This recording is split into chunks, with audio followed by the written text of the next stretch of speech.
Hi, this is a Merry Mayhem's podcast. where we unpack everything about weddings. So take a breath, settle in, and let's dive right in. Welcome to a Merry Mayhem's podcast, episode 4. For So today we're gonna talk about all things pre-wedding and whether or not it's necessary. we were gonna dive deeper into whether pre-wedding is something that couples should consider doing or not doing. So we'll just talk a little bit about the pros and cons, our thoughts lah, Yeah. our opinions about pre-weddings are about. So before that, maybe we can just welcome back our dear Ming Hwee. Wow. Because honestly speaking, I mean, just digress a bit at the start. I think we just talk a little bit about what have been happening in our lives recently. So right now it's like post Chinese New Year. Yeah. So we haven't been recording for like the past 2 weeks, right? 2-3 weeks. I think we took a good break from recording. Yeah. So I kind of miss doing this with him also. I've been Yeah. hoping to get this thing started again lah, even during the Chinese New Year period when everyone's taking a break. Because I think this whole podcast thing is something that I want to focus on for this year, 2025. And I'm just very eager to do as many episodes as I can lah. So Ming Hwee has been traveling quite a bit, right? For the past 2 weeks. Yeah, I have. Wow, I've been to I went KL, and then after that, KL was interesting to me. Yeah, I You guess. did a few shoot, right? Just now I briefly hear you say. Yeah. So I did a RM shoot and just a casual pasar malam shoot. Oh. Yeah, for the couple lah. Yeah. Okay. In Singapore? No. In KL. KL lah. Oh. Then the overseas in Australia one was what? Actually, I was there for my friend's graduation. Yeah, but then also at the same time, I wanted to take a break as well lah. Okay. Yeah, hoping to get wanted to slot in some time for like a shoot, but eventually I decided not to. Oh, so there's no work lah, right? No, I didn't want to touch much. But you say you work at didn't all. have, like, it's supposed to be a break, but you didn't take a proper break. Yeah. I guess I just go with the flow. I didn't really if there's work inquiries, I'll still reply. But I didn't really touch a lot of work back then. So I guess I still consider it a good break lah, I would say. Okay. I think it's important lah as a self-employed photographer. Yeah. We learn to take breaks from time to time. If not, you mindlessly keep replying inquiries and doing editing, because in a way our nature of our work blends into our lifestyle. Yeah, also. definitely. Yeah, which can be very dangerous, but I mean there are perks of it also. Yes. A lot of people enjoy that you can blend work and life together. Double-edged sword, definitely. Yeah, I really did feel the difference after I come back from Perth. I would say Perth is like a second home to me. I was there for a good 5 to 6 years. So going there is quite refreshing. I could take my mind off. It's so laid back that a city boy like that, I love it. It's very weird. You've been going back to Perth many times since end of last year until now. It's just 2-3 months. I hear you flying back. Yes. At least 3 times already. Yep. In fact, I flew more than 3 times the past 2 years ever since we know each other. So it's been many times. I'm not saying 2 years. I'm saying 2-3 months. Because last year and you already start flying, right, Tiobo? No lah. I went. Perth. You went for one I went shoot Melbourne. with your friend. Yeah, not Perth lah. I'm just saying Australia in general. yeah, You've been flying back there quite a few times, just 2 months ago. Australia is a lovely place, man. Yeah. I Sky mean- is different. I've been thinking of traveling there also. So maybe we can plan a trip together lah. Sounds good. Hopefully. Caravan trip. Yes. I love road trips. Man loves to drive. He loves the wheel. Okay, so maybe we can go into our topic after this quick little update. Yeah. So, pre-wedding, I think, is something that is a concept that mostly Asians do it, at least from what I know. Because the Western side of things, they don't really do pre-weddings. They call it something differently. Engagement shoot. Prenuptial. Oh. Yeah, I thought it was an engagement. Ah.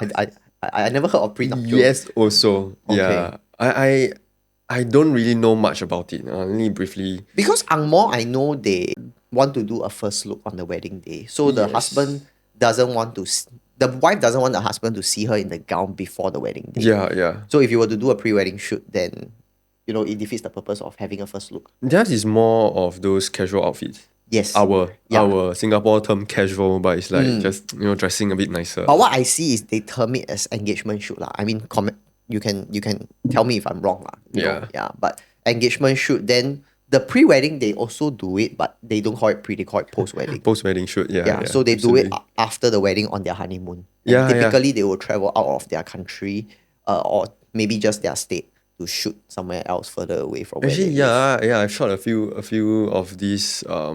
They call it post-wedding lah. Those that came from like US. Yeah, the Bay Area they call it. In I think before COVID lah, 2018, 2019, right? I did a lot of overseas couple in Singapore. Oh. Yeah, especially Americans. Because I think Singapore is a very beautiful country, ma. It is, you know. it is. So, a lot of there are a lot of very nice pictures of Singapore's city skyline, all that. So there were a lot of tourists are looking to come here to take photo of our iconic places lah, like Yeah. the Marina Bay Sands, the Gardens by the Bay. Yeah, especially the Crazy Rich Asian, that movie came out. Yeah. Then it showcased a lot of very nice spots around Singapore. Yes, And recently, not recently lah, but maybe 4 or 5 years ago, the Jewel Airport, the fountain opened up. Yup. Yeah, it also kind of became like a very popular spot for Iconic, tourists to go there to take photo for their pre-wedding. Yeah. Yeah, so so these things are just adding up lah. So Singapore became a very popular pre-wedding spot for tourists. Yeah. But recent years, I've been doing less of those tourists in Singapore, but more just focusing on the couples here lah. Yeah, and I think the dynamics of Singaporeans and tourist couples, they want very different things. Right. Wow. Yes, I would say so. Usually Singaporeans they want it to look not like Singapore. Exactly. Tourists they want the iconic Singapore skyline and the My Singapore brides always tell me don't shoot at places that people can easily recognize in Singapore. Yeah. So we always go to foresty places, nature. Yeah. Because Singapore is like more like once you see a building, you recognize it. It's Singapore already. Yeah. A lot of couples they tend to try to avoid, Yeah, but those that want it, want it. Yeah. Then those that don't want it really want somewhere very secluded out of the city area. Yeah. So we have to constantly look for new hidden gem places. Oh my god. Wow, we need a quote. Ban Whoa TikTok. Yeah. Hidden gems, yes. Yeah, so we have to go find all these secret spots to take photo and not gatekeep them. Oh my god. Reference. You need to hit a reference there, man. Yeah. Oh shit. Sorry, we were very into this TikTok guy who was like sharing a lot of the influencers overusing hidden gem and gatekeep. So I thought like, why not just use it? Damn funny. As all thing goes, right, when the place is very nice, people will go and find out where it is. And then eventually it will get overused. Yeah, like Gallop extension. Yeah. Coney Island also, it was one that used to be very popular. Really? Yeah. Canterbury Road also. Oh. Yeah. So these were places that were super popular. There used to be even a place that I don't know if you know. You probably don't know. It's called a ficus tree at Sentosa. So there was this very iconic tree, right, at Sentosa that a lot of couple back in the early 2010 lah. I would say that period. 2010. Wow, I don't even know. Yeah, 2010 to 2015, that period, a lot of couple wanted to go there to shoot. So there's this very nice tree, but I think it's no longer there. 2010 I'm still how old yeah? I don't know. 2010 15 years ago. 15 years ago. Yeah. Shit, I was still schooling. Around that phase lah. Yeah. I think I was Sec 1 or Sec 2. Shit, am I exposing my age? But anyway, the ficus tree is no longer used. Then there was also another one. A Pongo lone tree also. Yes. Wow, that Pongo one lone was tree. way back. Yes. Yeah, the ficus tree and the Pongo lone tree was like kind of Similar popular era, is around it? the same time. Yeah. I think Pongo 3 was like 10 years ago or so. But it's no longer the same. Now Pongo, you see, is so different already. Developed. Yeah. And then one more, the Upper Seletar Reservoir. Oh, that Yeah, classic that tree. lone tree with the two bench. It's still there, it's still It's still, people still go there to take because I think it's just maybe convenient. It's not like far in the west, like in Sentosa, somewhere far. So people still drop by there to take photo. Yeah, but the demand there is also not as much as it used to be lah for Upper Seletar Reservoir. Yeah, but reservoirs are just typically common places that couple go to take photo lor. Nature, like it's always the nature that I guess it depends also. These days, like it's changing a little bit. Going a bit more retro, a bit more buildings, runaway bright kind of feels, you know. Yeah. Yeah lor. I think the trend is like circulating, circling, sorry. Yeah. Like it's recycling already. But I think now good news is that, I mean, it's already post-COVID lah. So this whole pre-wedding thing is coming back. Because during COVID, there was a sharp decline in pre-wedding due to all the restrictions that were in place. Yeah. So especially no tourists coming into Singapore. But it's good in a way that during that period it's very quiet. So you go to even popular places for pre-wedding shoots, there's no one there. That's how you get an empty jewel. Like I can never get an empty jewel. Because by the time when I joined the wedding scene, it's already post-COVID and everyone's like traveling already. Yeah. I miss those days where it was very quiet, like even at very supposedly very crowded places. Like the airport, yeah. But it's just, I mean, now it's back to the norm lah. So we just have to learn to work around it again. Yeah, no complaints. I don't mind it. Okay, so we're gonna talk about maybe we start off with why maybe you should consider doing a pre-wedding. Yeah, like what are the pros or factors that can make you consider doing a pre-wedding shoot. So do you have anything that you want to start off with, or you want me to start? Okay, this is more of a hearsay. Like I hear people talk about it. So they actually said that pre-wedding is actually an opportunity for you to meet your photographer first prior to your actual wedding day. So that's where you get connected and then you do like the pre-wedding first. You can even use it as a trial to, so you don't commit to the photographer on the actual day first. So you do a pre-wedding shoot with him to find out whether he's someone that you are comfortable with. Because on the wedding day, I always strongly emphasize this, that you really need someone that you are 100% comfortable with by your side throughout the wedding day. So the pre-wedding is the best time to experience that first. Definitely. As a trial. And then like how you move forward from there into your actual wedding day, I think it's very important also. But so like back to how the history of this pre-wedding thing is that you really you get to know the photographer first, and then that's why there's this pre-wedding. And then I guess like, you know, somehow it became something that it became a thing lah. It got normalized lah. And became a demand that the consumer wants. For the wedding. So like how these days like you can have like a different photographer for your pre-wedding and also your actual day wedding photographer. Like it can be different. But there are, I think sometimes I personally think why the photographer the couple never use for actual day is not because they don't want to use him or her. I think it's more so because the photographer is not available anymore. Because our wedding day, actual wedding day, weekends are very limited. 52 weekends a year. And so then you just take away your April, which is your Qingming festival, and then your Hungry Ghost festival. So it takes away like we only have 40 over weekends left. Yeah. And there are auspicious dates. And people often want to marry on auspicious dates lah.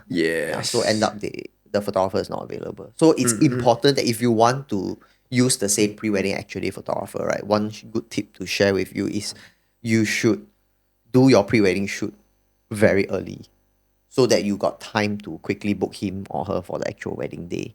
Because if you do your pre-wedding shoot, say 6 months before your wedding day. Oh You yeah. know, or anywhere within a year before your wedding day. And if your wedding date is a popular date, right, then it's likely you're not gonna be able to book that photographer for the wedding already. Yeah, exactly. So I say, yeah, lor, you might have to even consider doing the pre-wedding shoot more than a year ahead. Yeah. I have couples that even do more than one pre-wedding shoots. 'Cause, Yeah, have. yeah, Recently, a they lot. fell in love with pre-wedding and then Yeah. like this kind of casual or pre-wedding shoot, and then they booked me for the most I ever did was like 3 For the same pre-wed- couple? Same couple? Yeah. But it's very different styles lah. I for thought they each would- pre-wedding. I thought they would find like different photographers. Cause There like, are. I came across this bride who engaged me but worked with, I'm not sure, another 2 or 3 more photographers Yeah. before her wedding day. So I shot for this couple. I shot their pre-wedding. And then afterwards I saw on their Instagram they had another pre-wedding, but it's overseas lah. It's at Vietnam, I think. Oh, Then it okay. made me think like, hey, is it the shots that I take not nice? I mean, is normal that photographers will that thing will came across your mind lah. Yeah, But I think yeah. it's not the case lah. They just want maybe different style lor. Or maybe Possibly, overseas, they also it's more convenient to engage a local photographer than to fly you over mah, Yeah. because you have to cover the photographer's expenses. Yeah, that's true. So- But I think I would do that also. Actually, I might want to, do multiple if possible. Okay. I don't mind it. Yeah. For me, I like convenience. So Yeah. 越少越好啦. You know, For me, it's the I will fun. still want to do one, but I just want a simple one. Which I think is something we can talk about later. Like a simple one instead like of a proper full-scale pre-wedding shoot, Right. you know. Yeah. So I think you already touched on one point that I actually wanted to talk about, which is actually to get to meet your photographer, build rapport with them, you know, use it as a trial to figure out if they are the right person that you want on the wedding day or not. Yeah. So that can be one of the reasons, to do a pre-wedding shoot, right? Then the second one, what I have here is it can actually help you learn to be comfortable in front of the camera. Oh, yeah, Know what it's like working with a professional photographer. Yes. Yeah. Yes. Because Wow. I think most of the time, couples have no experience in front of camera, right? And Don't say couple. Actually, I also no experience in front of camera.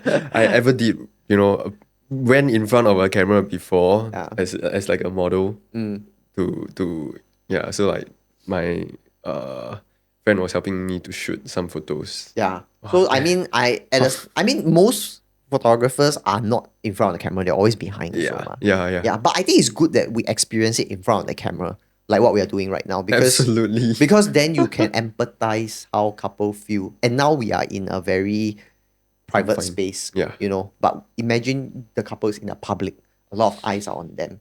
Yeah. It makes them feel even more jitters and Yeah. anxiety and things like that. I always try to ask, not always, but I try my best to, ask couples whether or not like they're comfortable in front of like crowded spaces. Because I know I don't like it. Yeah. But what do you do to try to help couple overcome this problem? Well, I don't overcome. I just let's move to somewhere that's a bit more quiet. Oh, that's how you do it. For me, I learned to actually help couple forget where they are during the shoot. Wow. Yeah. So you have to, as a photographer, I think my job is to engage in more interactions and conversations with the couple, and help them forget that they are actually in a crowded place, in a public where people are looking at them. Yeah. Yeah. So as long as I think there's a conversation flowing and interactions going on between the couple themselves or between me and the couple, I think they will go into another headspace where they totally forget that, hey, I'm, people are watching me. Yeah. Then eventually then they will ease into it and realize that actually it really isn't a big deal. Getting into the zone lah, I would say. Yeah. So so I think that is just maybe a quick tip that I can share that what I do for couples, or then couples themselves can also, maybe realize that actually if they have more interactions during the shoot, they can help alleviate a lot of the stress from them. Yeah. But I think the photographer plays a part in guiding them and helping them lead them into this comfortable state. Yeah. So okay. So being comfortable in front of the camera is the second point, lah, right? Then third point, what do you have? Anything to add? Wow. Stoning. I was stoning. Okay, never mind. I was absorbing. Okay, I share my third one. Yeah. So my third one is actually it gives you more pre-wedding shoots give you more space compared because okay, we talk about actual day photos first. So on the actual day, yes, you already wear your gown, you already can take nice photos on the wedding day. So why do a pre-wedding, right? True. So for me is pre-wedding gives you space and time to do more things. Yeah. Yeah. Agree. And having space and not having the stress of like, wow, I have a timeline to follow, I have a tea ceremony to rush to, I have a solemnization going on, the church going on, this and that. Yeah. Then it gives you a lot more, it puts you in a much more comfortable state throughout the day for the photo shoot. And it helps a lot in terms of how you feel in front of the camera. Helps to reflect a lot on the quality of the pictures. Yeah, I think getting the right shots also that you want. You don't want to really concise your let's say if you're doing this shoot during your actual day itself, like you only have like a good 45 minutes, but you want to complete so many locations, you can't possibly like squeeze everything into such concise duration. And it's gonna be very stressful for both like photographer and also the couple. Yeah, so I think having it spaced out a bit will help a lot to ease a lot of all these stresses. Curious, have you done an actual day come pre-wedding shoot before? Oh, not so much actual day. No, not really. I mean, if you don't consider bridal shoot inside, I have not, but I only done like ROM. Those like, they just sign papers, but before that, they're just doing like the pre-wedding kind of shoot lah. Yeah. I've done one. It's like a 3 hours pre-wedding shoot on the actual wedding day. Yeah, so we went to multiple locations and then we really treat it as like a pre-wedding shoot. Wow. Yeah. Mine was post. Mine was post after the ROM. Actually, after ROM, it's not banquet. RM still okay because I got do before in between one. So they have a dinner, right? So the lunchtime, right? So they ended the morning at like 11 a.m. And then they do a 3 hours pre-wedding shoot until like 3 p.m. Then they rush to the hotel for the next makeup for the evening ROM. Yeah, it's crazy, I tell you. The sun is disgusting at that timing. So they total engaged me for like 15 hours, I think. There was literally no break from morning 6 a.m. all the way until evening 10, 11 p.m. Your brain solid eh. Last time lah. Now never do this kind of thing, right? But last time I don't know ma. Then on couple one what I just do lor. Yeah. But it's also very taxing on the photographer to not have any breaks. Couple is also damn shag. Photographer also damn shag. Everyone shag. Then at the end, you will compromise a lot of the pictures at the end of the day.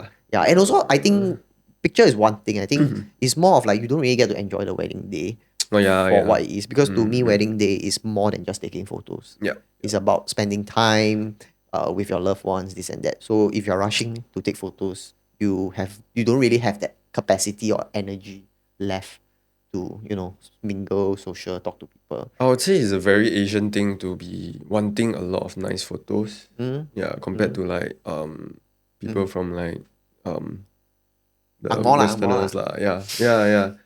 So they really live their day and okay. So I actually have got this couple. Their groom is a Irishman.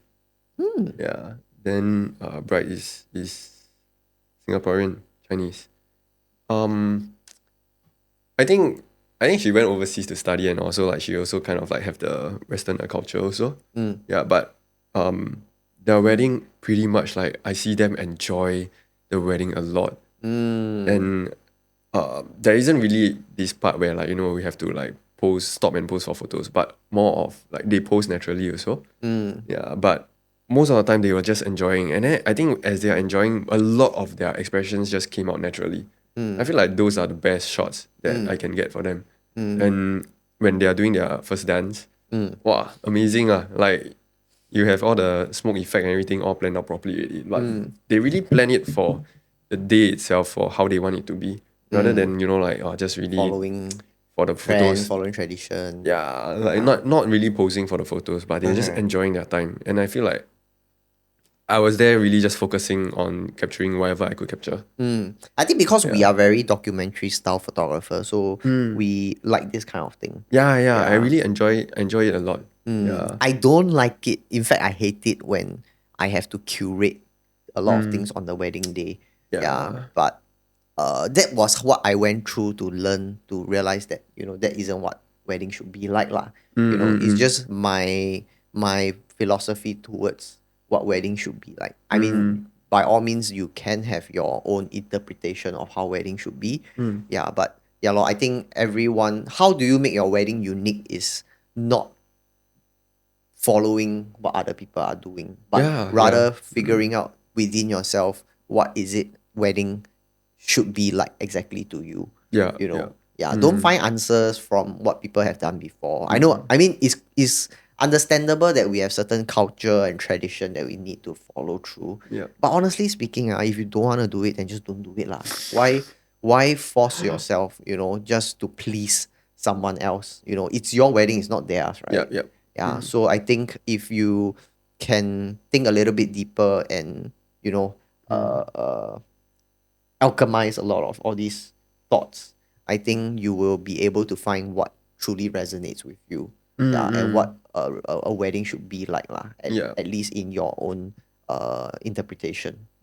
So because if you do that right, you will actually really enjoy the day a lot more. Rather than following what people are doing. I have some brides in the past where they were just dreading the day, Stress lah, they get stressed. They get stressed out. Like, well, I have this auspicious time to meet. I got that tea ceremony that I need to get to. I need to step out of the house at 7 a.m. If not, like the whole world is the end of the world, that kind of thing. So it puts a lot of stress not just on you, but on your bridal party, your family, the people around you, because the energy spreads, right? So for me, is as long as the bride, especially the bride, as long as she enjoy herself, right? Well, I tell you, the energy will be different. Will influence everyone in the room, and everyone will also be able to enjoy the day. So this is just a little tip that we can share. But then again, back to the pre-wedding shoot part, is that I think you don't want to mix your pre-wedding together on with your wedding day lah. So you want to cater another day outside of your wedding day to focus just on the pre-wedding. And where we can be a little bit more creative, play with a little bit more personalization or ideas, and manifest some of the things that you always wanted to do as a couple. So this also leads me to the part where I can go a little bit on what are the different types of pre-wedding shoots that you can actually consider doing. Thank you so much for tuning in to this week's episode. We'll be sharing more with you in part 2 next week, so do stay tuned, and we look forward to seeing you again. Goodbye.